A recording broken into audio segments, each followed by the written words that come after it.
Hello and welcome to the Capitol Report on NTD Television. I'm Steve Lance. Let's take a look at some of the stories we've been covering for you today. President Biden hosted Singapore's Prime Minister at the White House today. We'll unpack their plans on Russia, the supply chain, and maintaining peace in the Indo-Pacific, an area that the Chinese Communist Party is working to destabilize with military and economic coercion. An American architect's mom was arrested in China for upholding her belief, and 9 days ago she died. Today, a U.S. senator invites her son and many more to shed light on how Beijing endangers not only its citizens, but also Americans. And we had a chance to catch up with ranking member of the House Foreign Relations Committee, Congressman Michael McCaul, who also heads the China Task Force. He shares his thoughts on why the CCP poses a grave threat to the United States and the rest of the world, and what should be done to hold them accountable. At the White House today, President Biden hosted Singapore's Prime Minister. Biden assured him that the crisis in Europe won't distract his administration's focus on the Indo-Pacific region, an area where a genocide in Burma continues and where China is working to expand its influence. NTD's Melina Wisecup has the details. President Biden welcomed Prime Minister Lee Hsien Loong into the Oval Office, the two leaders seeking to deepen their partnership and commitment to what they call a rules-based international order. It's as close and as strong as it's ever been. The two condemned Russia's invasion of Ukraine, but Biden assured Loong that the Indo-Pacific will still be a priority for the administration. Both countries continue to call for an end to violence against civilians in Myanmar and the release of all political detainees. As for the Indo-Pacific, the two countries aim to expand cooperation on trade, supply chains, clean energy, and more. And Singapore's Prime Minister wants the U.S. to deepen its Asia-Pacific relationships. China certainly, but also other countries besides China, and deepen it substantially. President Biden says the region is a free and open area. It's a free and open area that we want to make sure we want to maintain it that way. Over the past decade, China has built up its military posture in the Indo-Pacific region, and Beijing has claimed territory over most of the South China Sea. That includes ensuring that all nations in the region, including China, uphold the principles that enable a free and open region. But China only came up in their announcements very briefly. Singapore has a long-standing relationship with China. And this meeting comes at a time when President Biden is shaping his foreign policy around countering China. His Secretary of State has called China the biggest geopolitical threat of this century. Reporting in Washington, D.C., Melina Wisecup, NTD News. Congress is moving forward to pass major legislation that the Biden administration says will help to ease inflation and ramp up competition with China. Here's Senate Leader Chuck Schumer today explaining what they hope this bill will achieve. I believe this bill will go down as one of the most important steps Congress can take towards creating more jobs, fixing our supply chains, and refueling another generation of American ingenuity that will strengthen our economy for a long, long time. The Biden administration has highlighted the bill's investment in producing semiconductor chips in the United States, which they hope will help ease inflation, particularly for products like new cars. It passed the Senate with all Democrats voting yes, joined by 18 Republicans. The Republicans who opposed did so for various reasons, one of them being that it doesn't do enough to hold China accountable. The bill takes some action to crack down on China's human rights abuses of Uyghurs, but it also calls for increased cooperation with the Chinese Communist Party to address climate change. And the bill does not take any steps to prevent the CCP and their officials from stealing our intellectual property. Senator Rick Scott, a critic of the bill, writes that this bill, quote, directs the U.S. to work with the Chinese Communist Party on research projects and does nothing to hold the Chinese Communist Party accountable for the COVID-19 pandemic. Now the bill will go back to the House for revision so the two chambers can agree on a final version that is expected to be signed by President Biden. How does China threaten American human rights, democracy, and national security? And what are we doing to stop them? NTD's Iris Tao brings us more from a roundtable discussion that was hosted by Senator Rick Scott earlier today. That Communist China has chosen, they've chosen to be our enemy. and that we have entered into a new Cold War with Beijing. At a roundtable on Tuesday, Senator Rick Scott and a wide array of experts shed light on how Beijing threatens U.S. national security, economy, and human rights. This zero-sum game is evident in Xi's willingness to imprison political dissidents, destroy democracy in Hong Kong, and engage in systematic genocide of the Uyghur people in decades-long persecution against Christians, Tibetans, and members of Falun Gong.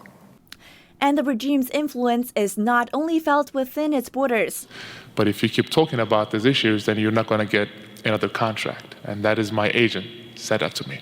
And as Cantor Freedom, a former NBA player and an outspoken critic of China's human rights record, says Beijing's exporting its censorship through its economic influence here. If your mother or if your sister or your wife was in those concentration camps and getting tortured and raped every day, would you still act the same way? Would you still remain silent? And there was a special guest present. He's not an expert or an activist, but he's living through what the regime did to his family. My mom, Ji Yunzhi, a Falun Gong practitioner, died 9 days ago due to the persecution. Simon Zhang's mom was a practitioner of the spiritual practice Falun Gong. She was arrested in China right before the Beijing Winter Olympics in February and later tortured in detention. My mother is just one of the confirmed deaths of 4,697 Falun Gong practitioners during the ongoing persecution. She was one of the millions of practitioners sent to forced labor camps or who've been tortured and abused. And Senator Rick Scott on if the U.S. should recognize such persecution as genocide. Oh, absolutely. I mean, it's a genocide what they're doing. What they're doing to the Uyghurs, what they're doing to Tibetans, what they're doing to Christians, what they're doing to Falun Gong practitioners. It's clearly genocide. Reporting Washington, D.C., Iris Tao, NTD News. And on Tuesday, Senator Marco Rubio spoke at the Heritage Foundation. He said the biggest threat to America is communist China. For the past 2 decades, there was a belief that free trade would change China. It did not. As America's economy became interconnected with communist China, Rubio says U.S. interests were not protected. For over 2 decades, China methodically undermined our economic strength by stealing our critical technology, our manufacturing capacity, our jobs. We did nothing while they destroyed our social cohesion by luring away those jobs. Senator Rubio said that the communist regime even influenced American companies hoping to access the Chinese market. It was American companies that lobbied to defeat, to stop, to impede my bill to block imports made with Uyghur slave labor in China. He said that the U.S. needs to shore up its own manufacturing, pointing out the dangers of relying on China for critical supply chain needs. Go forward a few years, and we're in some sort of conflict with China. Think about what would happen if they decided, okay, we're just going to cut you off of everything. Sports equipment for sure, cut you off of iPhones. We're going to cut you off of rare earth minerals because you'll need those for the technology that powers your weapons systems. Senator Rubio said there is a solution, but it requires unity among not just political parties, but also businesses. He calls for a whole-of-society effort to prevail. House GOP leader Kevin McCarthy recently set up a China task force team, and he appointed Congressman Michael McCaul to lead it. The objective of the task force is to hold China accountable and to make sure the communist nation does not surpass the United States in critical national security areas. Congressman McCaul is ranking member of the House Foreign Relations Committee and heads the China Task Force. We had a chance to sit down with the congressman. Congressman Michael McCaul, thank you for joining us in the Capitol Report. Thanks, Steve.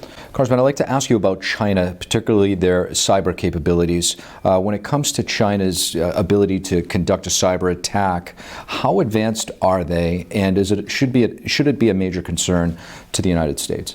You know, very advanced, very different from Russia. Their attacks are more theft of intellectual property, espionage. For instance, they broke into OPM, stole 23 million security clearances, including mine. And the problem is that there are no consequences when they do this. And the Russians, of course, attack Colonial Pipeline. They like to do more destructive attacks on critical infrastructures. This shows how there are no international rules of the road when it comes to cyber, and we need to have consequences. So when there's attribution, that means when you find out who the bad actor is, in the international space, we have to develop a new paradigm of consequences. So, Congressman, when it comes to the virus, it's waning in our country, thankfully, and starting to recede a bit. However, in China, we're starting to see an uptick in the virus. From day one, the Chinese Communist Party has not been open, has not been transparent. As the world continues to open up, how important is it to demand transparency from China? You know, and people ask me that all the time, like, we're not going to change the past, but it's important we have transparency to change the future. We don't want this to happen again. And I do think there's an accountability issue here. The Democrats have been loath to have any hearings or investigations on this. I released my Origins of COVID-19 report that we translated into Mandarin, got it through the firewall into mainland China. It went viral. The Chinese people, the government responded very strongly, denouncing me and the China Task Force because they fear their own people more than anything if they know the truth. I think our report was very factual, like a prosecutor would lay a case out that's very probable it was leaked out of a BL2 lab with gain-of-function research that was funded by NIH to Peter Daszak. When we get the majority, we will have subpoena power. And we want to get to the bottom of what happened, not to be vengeful, but we need to know the truth about what happened that has killed millions of people around the world and Americans as well, to first and foremost ensure it just never happens again. Congressman, the Senate has been discussing the China competition bill. Where do you guys stand on it in the House as of now? Well, the bill I introduced is the Chips for America Act, and it was basically an idea I got from Secretary Pompeo, National Security Advisor O'Brien, Wilbur Ross, to try to pull manufacturing of semiconductor chips advanced into the United States where they're not vulnerable from Chinese espionage. That only creates jobs and manufacturing in the United States, but also protects our advanced chips for everything from your iPhone to your most advanced weapon systems in the United States. Now that's a good part of this. And I think the research and development to compete with China is very good. What was really bad is that Pelosi at the last minute threw together in the darkness of the night out of her office a poison pill bill that actually put $8 billion that could go to China, to the Xinjiang province, to use slave labor to produce solar panels and batteries. I don't think the U.S. taxpayer wants to pay for that. So we're going into a conference committee. My goal is to strip out all the poison pills so we can go forward with what's going to be truly a competitive measure against China on artificial intelligence, quantum computing, 5G, and also militarily. How can we compete better with China? We have to compete, otherwise we're going to lose this global competition. And do you expect the bill to be finalized this year? Yes, we'll go into, in fact, they're naming the conferees. I will be one of them. And I hope within the next month or two we can come to a resolution. Congressman Michael McCall, thank you. Thank you, Steve. The Pentagon is planning to accelerate production of missiles as it continues to send weapons to Ukraine. These new weapons will go toward refilling the Defense Department's depleted stock. Officials say it is ramping up production of Stinger anti-air missiles and Javelin anti-tank missiles. Ukraine has requested the U.S. deliver 1,000 of these weapons daily. The U.S. and other NATO members have already sent tens of thousands of missiles to help Ukraine fight off the Russian invasion. Bipartisan senators today are introducing a bill on seized Russian assets. They want the Department of Justice to direct the sales to support Ukraine refugees and the rebuilding of the country. Former President Trump advisors Peter Navarro and Dan Scavino are being held in contempt of Congress for not complying with subpoenas. And now Supreme Court Justice Clarence Thomas is being asked to distance himself from cases related to the Capitol breach over conversations his wife had with former President Trump's chief of staff, Mark Meadows. We'll bring you the details. With January 6th being such a politically charged partisan event, many Republican elected officials have also distanced themselves from this discussion. We speak to one member of Congress who's speaking out. The FDA is now authorizing the second COVID-19 booster shot for Americans, but the medical community has mixed feelings on the additional shot.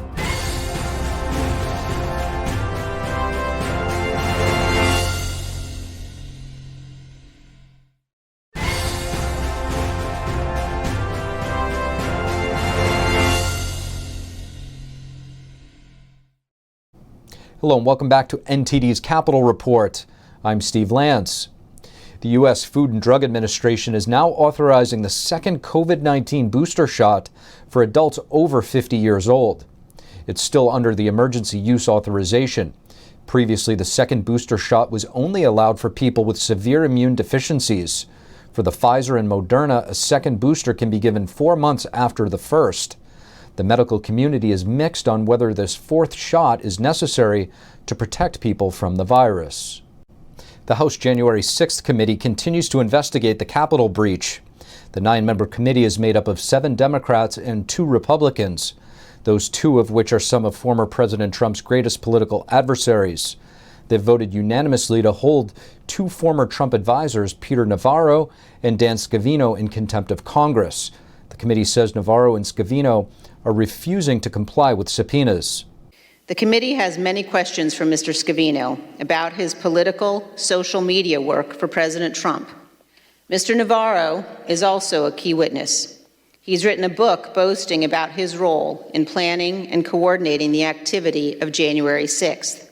The committee's recommendation of criminal charges now goes to the full House for a vote, and the Democratic majority is likely to approve it. The Justice Department has the final say on prosecution. This comes as Supreme Court Justice Clarence Thomas is now getting further tangled in the investigation. Senator Dick Durbin, the chairman of the Judiciary Committee, has called on Thomas to recuse himself from cases related to January 6th.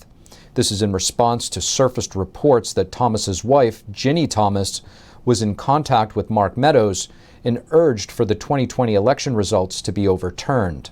It is my hope that it'll be explored by the Judiciary Committee in terms of its areas of jurisdiction related to ethical conduct by Supreme Court justices, because no one is above the law. I can tell you it's a matter of concern, but it is going to be a concern taken up after the Easter recess. And Democratic Congresswoman Alexandria Ocasio-Cortez wants more extreme measures taken against Thomas. She's calling on him to resign or face impeachment. Thomas was the only justice to vote against allowing the House January 6th committee to obtain Trump-era White House records. But Republicans are pushing back, saying they trust Thomas to vote impartially and to do what's right. The events that took place on January 6, 2021 at the United States Capitol have morphed into a political lightning rod that even many Republicans have been reluctant to touch. One member of Congress who has been speaking openly about that day is Texas Representative Louis Gohmert. We asked him about it. Here's a look. Congressman Louis Gohmert, thank you for joining us again on the Capitol Report. Certainly. Now, Congressman, when you see some of these videos, most of the videos we've seen of people hanging off the buildings, and that was really the primary focus. But also, if you search hard enough, there's other videos that show that at certain points the people were allowed to flow in and things like that. Why do you think that this has become so politicized, and should this really be a taboo subject, or should it be openly talked about? Well, you've got Democrats that have been in control of both the House and Senate, and now the White House since January of last year. And so, because the polling appears to indicate Democrats, if we have a fair election without cheating, will no longer have a majority in either house, it appears to be an effort to hold on to power by making it appear that January 6th was, in fact, you've had even President Biden say that it's the worst attack in American history, worse than Pearl Harbor, worse than 9/11. People have tried to make those comparisons, trying to make it appear much worse than it was. And we still don't know why Pelosi would not allow the National Guard to be there to ensure that the Capitol was not vulnerable. It was as if she wanted that vulnerability. Can you break that down a little bit? That's a very unknown point. When you President Trump offered, when he heard that they were concerned about the Capitol, offered to make the National Guard available. Before that day. Before January 6th. And, you know, they were told, the person responding on behalf of the Speaker, that they didn't want the National Guard. The optics would not be good. They could have protected that whole thing from ever happening. And clearly, if you look at what Trump said and when the entrance to the Capitol occurred on January 6th, he hadn't even finished his speech. He didn't give a speech to push people to go break into the Capitol. And as a former prosecutor and felony judge, I expect people to be punished for committing crimes. For those who broke into the Capitol, broke things at the Capitol, burglarized the Capitol, were a threat, physical threat to others, I mean, I expect those people to be punished. You have been very outspoken, specifically for the detainees. Tell us why that is. As a former prosecutor, former judge, if we're going to have justice in America, we have to follow the Constitution. And it seems to have been tossed by the side when it comes to January 6th.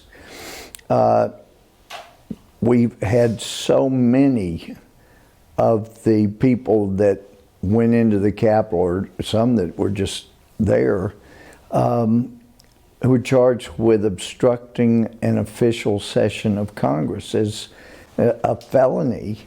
And that's, for many of them, it's the most serious charge they had, which took me back to June of 2016, when most of the Democrats in the House of Representatives obstructed an official session of Congress. We kept trying to go into session, and they obstructed. At one point, grabbing the microphone. Women grabbed it to the breast and wouldn't let, if you tried to get the microphone, they would scream sexual assault.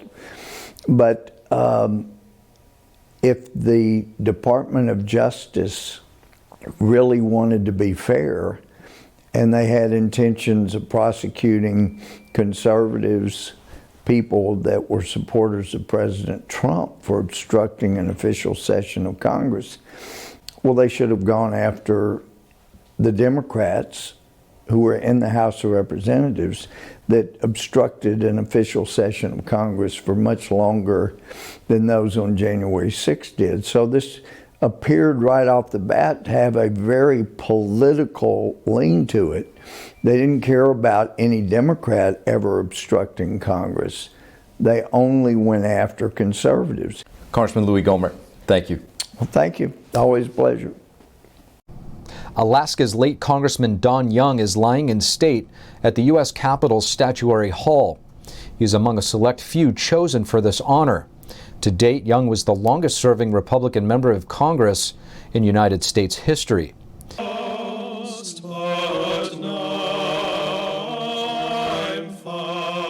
Young's former colleagues and fellow lawmakers had the opportunity to pay tribute and say their goodbyes this afternoon. There's been no other person in this chamber that has been loved, feared, and respected more, all at the same time. Young moved to Alaska in 1959, the year it became a state. Before entering politics, he captained a tugboat and ran a shipping operation on the Yukon River. He maintained his mariner's license until his death. Young was 88 years old when he died on a flight back to Alaska earlier this month.